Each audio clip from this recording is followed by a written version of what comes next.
Coming up, it's a phone for less than a Benjamin, booming home theater sound for, well, on the cheap, we'll say. And you can charge your Apple Watch on the go if you're brave enough. You gotta watch before you buy. Netcasts you love. From people you trust. This is Twit. Bandwidth for Before You Buy is brought to you by Cashfly at CACHEFLY.com. This episode of Before You Buy is brought to you by iFixit. You can fix it, and iFixit makes it easy with free step-by-step repair guides, high-quality replacement parts, and all the tools you'll ever need. For $10 off your purchase of $50 or more, go to ifixit.com/twit and enter the code Before You Buy at checkout.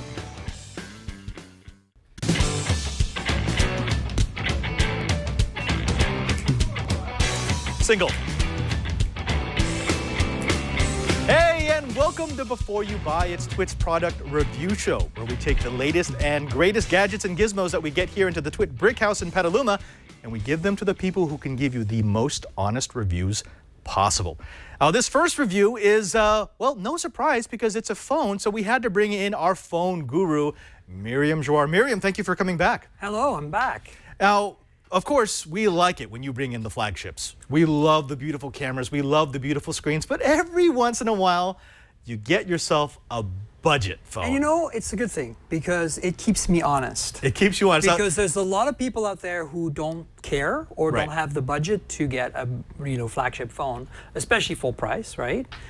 So they compromise and they subsidize and they get a contract and they regret it because they spent $2,500 over 2 years, right? Typically. Well, a non-$2,500 phone is this. This is the LG Tribute 2. It's actually the LG Leon. It's a generic it's name rebranded. for it. Okay, got it. And then for Boost Mobile, it's called the LG Tribute 2. So let me show you this phone. And it's a $99 phone. Let's get that out of the way first, right? A Benjamin, basically. But it's actually not bad. So let's walk through it. First of all, let's flip it over and you'll probably notice something interesting. Does this not look like it does an LG G4? Okay, it so does, right? obviously they wanted to use some of the same design elements. So they have that influence, and honestly, I love the back buttons. You know, like if you're getting your shot of my face real quick, Brian, you know, you can hold the phone like this and feel the volume up and down. And the other thing is you have the double tap to unlock. So that's something that LG's done for quite a while on these phones. And so basically, think G4 scaled way down in performance, price, and specs. And that's actually one of the things I love. Remember I reviewed that Galaxy Grand Prime recently? Right, which was a hot steaming Well, so the thing about that was, I'm like, you know, design-wise, it was so bland generic. This thing has some character to it. You know, it has that nice curvature, the curvature that the G4 also has, even though it doesn't actually physically have a curved screen like the G4 does. But it retains the design language of its parent phone, and it feels really nice in the hand. The materials don't feel cheap to me for a $99 phone. They're trying to prove that you don't need to have the budget phone look to have a budget phone. It doesn't have to look like every other phone on the market. And then if you look at it again on close-up here, I'll give you a bit of a view. Like we've dimmed the screen a bit here for the show, but it actually is an IPS panel, and it's a pretty damn good IPS panel. If I crank up the brightness, an IPS panel on a $99 phone. Yes, I mean look at it. You can see a bit of really it's not bad at all for a budget phone. There's one drawback though. There's no light sensor on this phone. So whatever you set your brightness at, it's pretty much what you're stuck with, and that could be a problem. Depending on... I'm actually okay with that. The light sensor is one of the very first things I turn off. Oftentimes they're not calibrated properly. So that's not a big deal to me. In terms of specs, so it's a 4.5-inch wide VGA display. So it's got, 852 by 480 pixels. Basically what flagships used to be like around the Galaxy S2 timeframe. So there's plenty enough pixels on this display. For its size, I think it's perfectly fine. And the other thing is, honestly, it's a compact phone. It feels great in the hand. It does look a little thick, one-handed. It is a little, but it's thinner than phones used to be back in the day. But it's thicker than today's flagships. I think it's like something like 9 millimeters at its thickest. It's not bad. You're right though, a little thick. But because it's a smaller phone, it looks thicker than a larger phone with the same thickness. And then the other thing is, the display is decent, and they didn't skimp on the processor either. It's a Snapdragon 410 quad-core, 1 gig of RAM. So this thing is speedy, especially considering it only has to drive. So wait, it's got a good screen, it's got a fast processor. Where did they save the money? We'll get to that. So, great display, great processor, 1 gig of RAM. Now, they did save a bit of money on the built-in storage, only 8 gigabytes. Whoa. Micro SD though. Okay, so it's you can expandable. expand it, All right. The battery pops out in the back. This is a completely removable back panel. You have underneath here a micro SIM and a micro SD card slot. And here's the other thing that's great. Look at this battery, 1900 milliamp hours. Driving such a small screen and such a power efficient processor means pretty much 2 days of battery life. Wow. Right? So you're gonna say like, tell me what is wrong with this phone. Okay, I'm not seeing the budget part here yet. It's snappy, it's got a beautiful screen, it's got a replaceable battery that lasts forever. Battery. 8 So this gigs is not where great, it all but falls apart. So I was in love with this. Great design, reminds me of the G4, great specs, great screen, and then it all comes crashing down when you look at the camera. Or the cameras. So here's what happened. Before I show you, let me actually start the camera, and I'll show you some of the photos I took, because they're actually not bad. So you're gonna say, where are you going with this? So. Let me crank up the brightness a bit. So. None of my phones currently have really nice cameras. Here are some shots. As you can see, this is an HDR shot. Look, this is a low light shot, and it fared pretty well. You look at that. Okay, yeah, right? I'm not seeing too many pixels. Okay, now let's keep going. There's a few, there's a nice, beautiful shot of the rain in San Francisco, right? And here's a beautiful shot. So you're gonna say, okay, what are you talking about, Miriam? And I'm gonna show you in a second what I'm talking about. The tragic thing about this camera is that although it's 5 megapixels, which is kind of on the low side, it does HD video, it has an LED flash even, it has no autofocus. And it's not advertised in the specs. So this came as a surprise. I thought at first I had a bum phone. Wait, what? I had to check. That's not an expensive feature. I called LG US and said, guys, is this supposed to be a fixed focus camera? They're like, yeah. And I'm like, you've got to be kidding me. And it gets worse. There's worse. The front-facing camera is, are you ready for this? VGA. Oh, well, sometimes I feel like I need to bust up my 640. You want to take a selfie with this thing? Watch the quality of the camera. It is, show us, it is absolutely abysmal. It's like crap, total crap. So this is definitely not the phone to buy. I didn't realize camera sensors were so expensive. And honestly, I don't think it is. And there's a version of the Leon in Europe that has an 8 megapixel autofocus camera, and I think we got the short end of the stick because this phone is also available on Timo for the same price with the same crappy camera. I'm thinking they're just looking for something to differentiate this between the more expensive phones. They don't want you to buy a $99 phone that's performing like one of their flagships. So for me, the takeaway here is this is an awesome phone if you don't want to take photos. So it's an awesome phone if you want a phone. Okay, all right, that's not bad. Give me the pros and the cons. Break this down for me. What do I like? What do I not like? Great design, great screen for the money, great processor and general performance. And then that in the price, obviously, $99. But then the drawback is that the camera is, honestly, it's the biggest drawback. The camera and the cameras, plural, no autofocus, bad cameras. And here's the thing, it's actually interesting because you saw the photos I took, they're actually pretty decent if you do anything that's further away. But it's just, you can't use barcode scanning for your Walmart prescriptions, for example, right? It just falls apart. So the camera is a huge issue, and honestly, the price again, because it was a pro because of all these great things you're getting. But as soon as you look at it and you go, the camera is completely unusable, at that point you're like, okay, it should be $59 or $69 or $79, but not $99. So then you start getting angry because you're like, no, the price is not right anymore. Okay, so you're leaking into a verdict here. Is this a buy, try, or a don't buy? Unfortunately, I think it's a don't buy. And I hate to say this because if it was $79, it'd be a buy. It's just at that point where you can't forgive such a major omission when everything else is so good. If they had put a Snapdragon 210 in there, which is a lower spec processor, and maybe kept the same camera with just autofocus and kept that crappy VGA camera, I'd say buy. Because then you still have a well-rounded package. Here you have this complete unbalance on one side. Yeah, it's a deliberate crippling that it's you just totally don't the kind want. of thing where they have a part spin for 5 cents more with autofocus, and they just chose to good enough. Why is it all budget phones are like that? So it's a don't buy for the LG Tribute 2. Almost there. And I really wanted to like this phone all the way. I was just like so close to liking this phone. Or maybe like Chumley, you can buy this phone and then spend $200 on a nice camera. So maybe we should caveat it and say, if you don't care about the camera, it's an absolute buy. Absolute buy. There you go. We want to thank Miriam, of course. You come on. You are our personal guru for all things phone. You're going to find you here often on Before You Buy and also on All About Android. But where else can they find your work if they want to go out into the world and find the Tank Girl? The Tank Girl is my handle. It's without the vowels, TNKGRL. So if you want to find me online, find my Twitter first. That's mostly where I tweet day to day. G+, Facebook, and of course my blog, tankgirl.com, tnkgrl.com, where mostly I podcast these days and cover phones that I don't get to review on Before You Buy, which is few these days. Right. Yeah.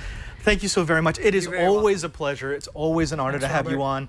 Thank you for sharing your knowledge. Thank you for sharing the tribute. Even though it wasn't a buy, maybe LG, I love you, but this was like just autofocus and it would have been a buy. It would have been a buy. Yeah.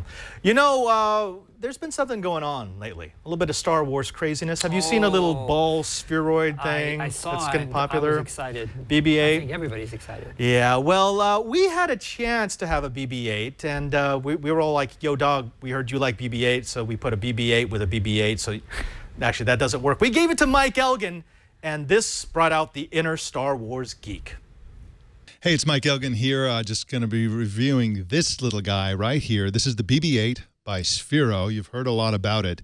And this is a really interesting product. It's definitely the coolest of all of the Star Wars accessories and products coming out in advance of Star Wars The Force Awakens. Now, there was some false reports flying around. I even uttered this myself, which is that Sphero actually developed this with Disney. That turns out to be false. In fact, the Sphero, the BB-8 that's in the movie, The Force Awakens, was created by and designed and conceived by Creature Animatronics, which does this sort of thing for Hollywood. And then Sphero came along later and got the rights to build a working model, both for Disney for promotional purposes and also for this particular toy, the BB-8 by Sphero. This is a $149.99 robot. This is a real robot. And the brains of the operation is your phone, your Android phone, your iPhone.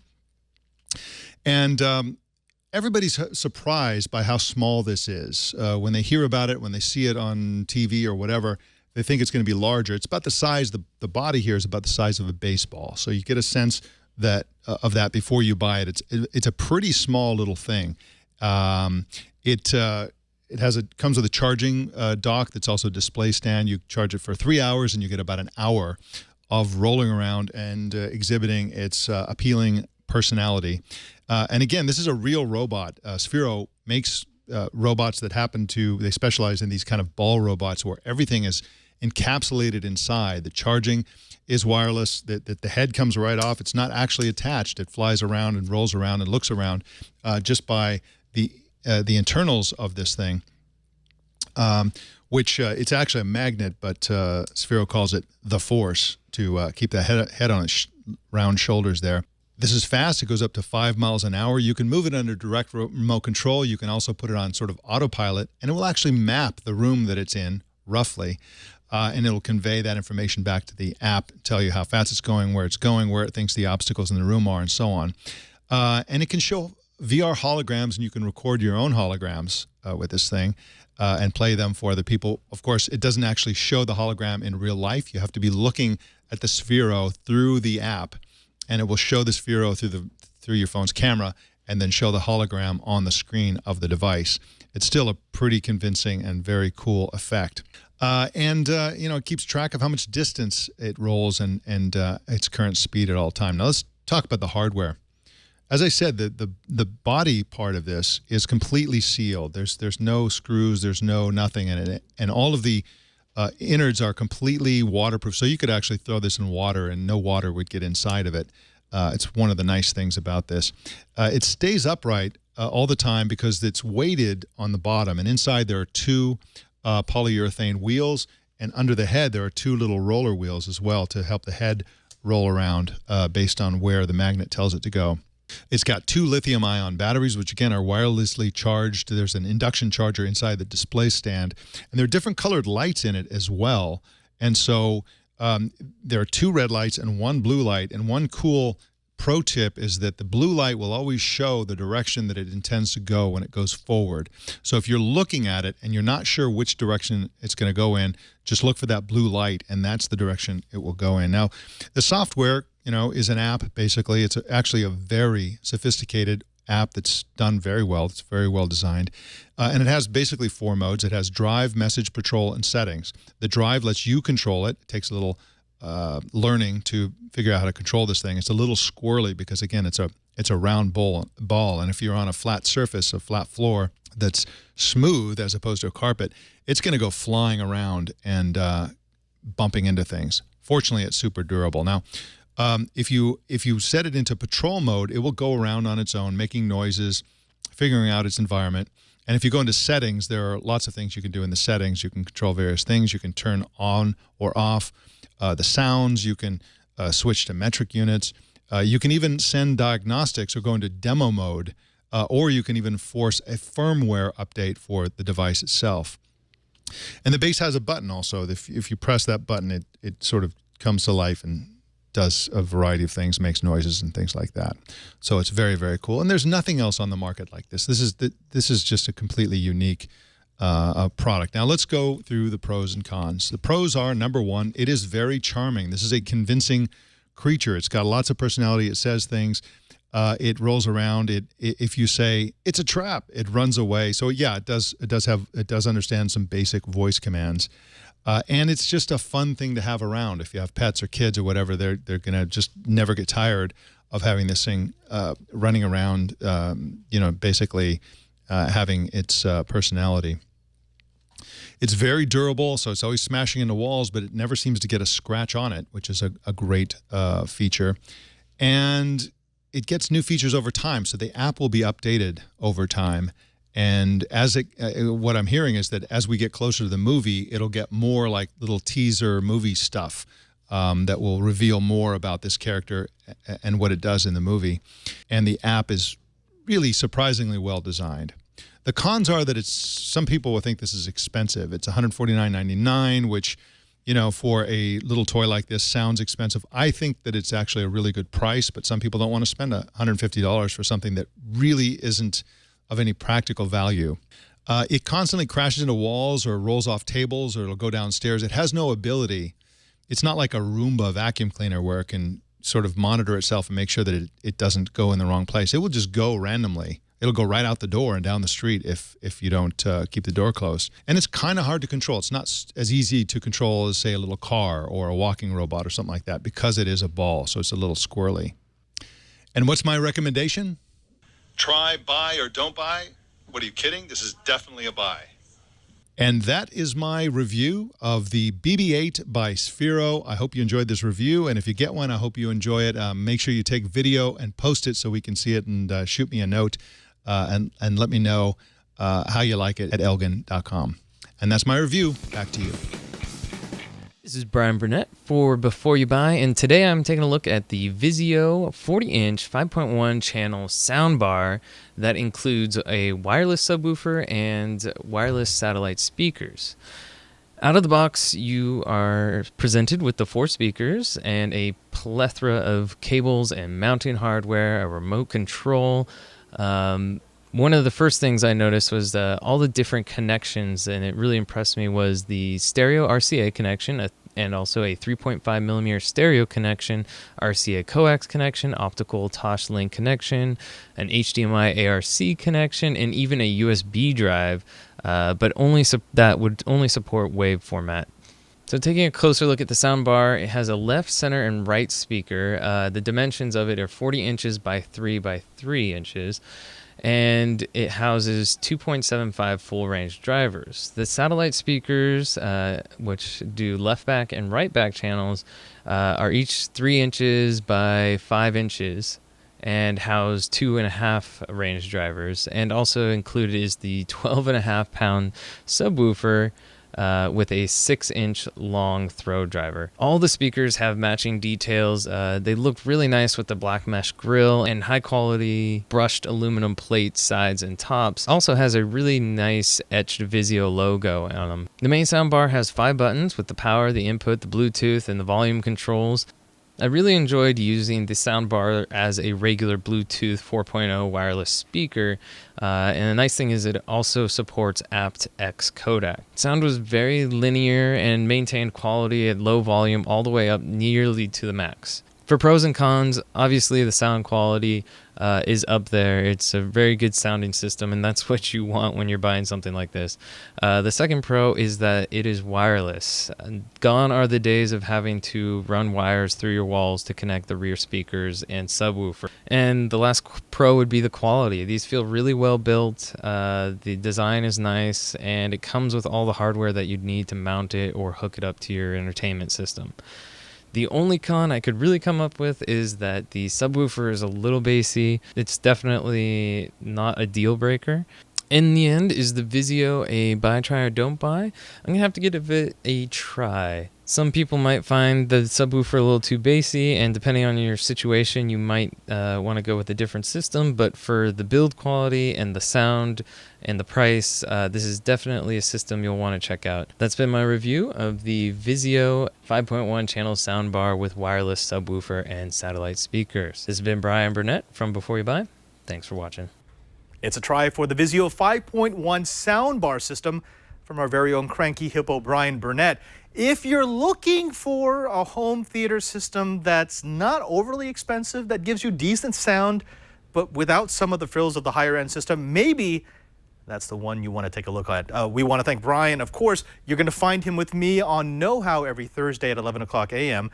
And you'll also find him behind the scenes for many shows here at Twit TV. When we come back, we got to take a look at, something a little different. A Nomad Apple Watch charger for people who are on the go and yet want to keep their Apple Watches topped off. But before we do that, let's go ahead and thank the sponsor for this episode of Before You Buy, and it's iFixit. Now, if you've watched any of my shows, you know iFixit because you know that they're the name I trust when I need to disassemble things. This is their new business repair kit, and just like the name might imply, it has everything you need to start up a business. It has all the goodness that you've come to expect from iFixit. Everything from this magnetic pad that allows me to hold down my screws and then mark where they come from so I can always have easy reassembly, to the ProTech Toolkit. This is the gold standard. Brian and I both swear by this anytime we're building something, disassembling something, or repairing something. But you're also going to find doodads. You're going to find an anti-static mat. You're going to find things like suction cups so you can remove the screens off of tablets. And one of my personal favorite additions, you're going to find yourself a multimeter. So if you've ever wanted to find out if you're going to blow your electronics before you actually blow your electronics, that's the device you're going to use. Now, when you unzip this package, not only will you find all of your favorite tools, but you're going to find the little knickknacks, the accessories that you need to get going, get repairing, get on the go, including these custom drivers, including all the little things that you expect out of iFixit. This allows me to more easily remove screens. It's really born out of their experience with repairing electronics. You know that iFixit is one of the leaders in cracking open new devices. They've given you all the little tools and tricks that you're going to need. Best of all, when you combine this with the repair guides that you'll find from iFixit, you truly will have a business repair kit, something that's worthy of your skills. Oh, normally this would be a ridiculously expensive kit. I mean, when you look at all the things that it includes, this is top dollar. But right now, because you listen to Before You Buy, because you're a loyal listener of the Twit TV network, you can find it for $249. That's $100 less than buying all the tools individually. And best of all, because they've got those repair guides, it means that you can get down and you can get fixing almost immediately. Here's what we want you to do. We want you to fix things, and iFixit can help. Just go to ifixit.com/twit, and you can save $10 off of any purchase of $50 or more by entering the code Before You Buy at checkout. That's ifixit.com/twit, and use the code Before You Buy to save $10. And we thank iFixit for their support of Before You Buy. Now let's move away from droids Let's go ahead and move away from soundbars. Let's even move away from phones and give some love to the people who swear by their Apple Watches. Now, Apple Watch is cool. I mean, it is an interesting device, but some people complain that the battery life just isn't quite there yet. So isn't it nice that we've got our very own Megan Maroney with a charger that can give your Apple Watch juice on the go? I'm Megan Maroney, and I host i5 for the iPhone, iOS Today, and Tech News Tonight. Nomad recently sent us their Nomad Pod for Apple Watch to review. This is the one that came out back in March, not the Pod Pro that was announced last week that also charges your iPhone. This one just charges your watch. The Nomad Pod works with your charger, but it's not just an Apple Watch stand. It contains a 1800 milliamp battery, and it connects with a lightning cable to a USB charging device. Using pass-through charging when plugged in, the pod charges the watch first and then itself, so you can still charge your watch when you're not near a power source. The pod takes about 2 hours to charge, depending on the level of input. The other great feature about the Nomad Pod is that it hides the messy cord of the standard Apple charger. Now here's the first question I had about the Nomad Pod. Why come up with a device that hides the standard charger cord? Why not just build a charger that doesn't require the standard charging cord at all? That way you can get rid of the mess and you can keep an extra charger at home. The answer is Nomad cannot do this. Apple doesn't allow third parties to build their own cables into their accessories. That's why most chargers and stands work by fitting the Apple Watch charger into them. Now, there are different chargers for the Apple Watch and the Apple Watch Sport, and the Pod works with both. You just unscrew the top and find the USB port plug in your charger, and then carefully wrap it around the Pod. You have to wrap it carefully or it will not fit. Then make sure it aligns with the magnets and you're done. Charge the case in any USB port. The case is metal and plastic and it can fit right into a purse or pocket. You can use it for an emergency charge or use it to charge throughout the day so you can make it longer into the night. Nomad claims you can use the pod to charge all weekend, and I found that claim to be true. Once I charged the Nomad fully, I could use it to charge my Apple Watch without another power source for the whole weekend. Here are the pros of the Nomad Pod. It reduces battery anxiety. Sometimes my watch makes it through the day and sometimes it does not. It really depends on what I'm doing during the day. It's nice to know I can easily bring a charger with me. It hides the cable. Cables are messy. I'll do anything I can do to not see them anymore. It looks nice, and you can buy it in silver or space gray to match your Apple Watch. The LED lights glow to show how much charge your pod has. It works with different Apple Watches and different bands. Here are the cons. It's not immediately obvious how to set this thing up. I had to actually read the directions. It's not easy to get the USB connector in, and you have to very carefully wrap the cable around the pod or it will not work at all. The pod charges well on a desk with the USB port on your laptop, but it's not designed to charge with a wall outlet. Now that Nomad has announced the Nomad Pro, you might want to wait for that so you can charge your phone and your watch at the same time. The Nomad Pod is $60. The Nomad Pro will be $80. And that is my review of the Nomad Pod Apple Watch charger. I am Megan Maroney. It's a buy for the Nomad Pod Apple Watch charger. If you need to give your device a top-up on the go, Megan Maroney says that that's the one that you want to get. Let's go ahead and move on to a subject that I hold near and dear to my heart, and that is drones. I love to fly. I love to build. I love to design. One of the things I don't love is transporting my craft. These things take hours and hours to create and only minutes in an awkward position to snap in half or potentially damage forever. Wouldn't it be nice if I had a bag that was specifically designed to safely carry my drones from spot to spot? Well, Lowepro came through a while back with their DroneGuard kit. You may remember it, that's a little field bag that allowed me to have my batteries and my transmitter and my drone on top. Very interesting idea, but at the time I said I was longing for something a bit more substantive. I wanted something that could really protect my gear. Maybe a hard shell backpack that would allow me to strap my drone to my back and hike to wherever I needed to fly. Well, the folks at Lowepro must have listened, because at InterDrone 2015, this is what I saw. One of the issues that any drone pilot's going to have is, well, where do you carry your drone? How do you move it from venue to venue? Not too long ago, we had this, the DroneGuard kit on Before You Buy. It's a fantastic bag that allows you to have a custom fit for anything from a DJI Phantom all the way up to some custom quadcopters.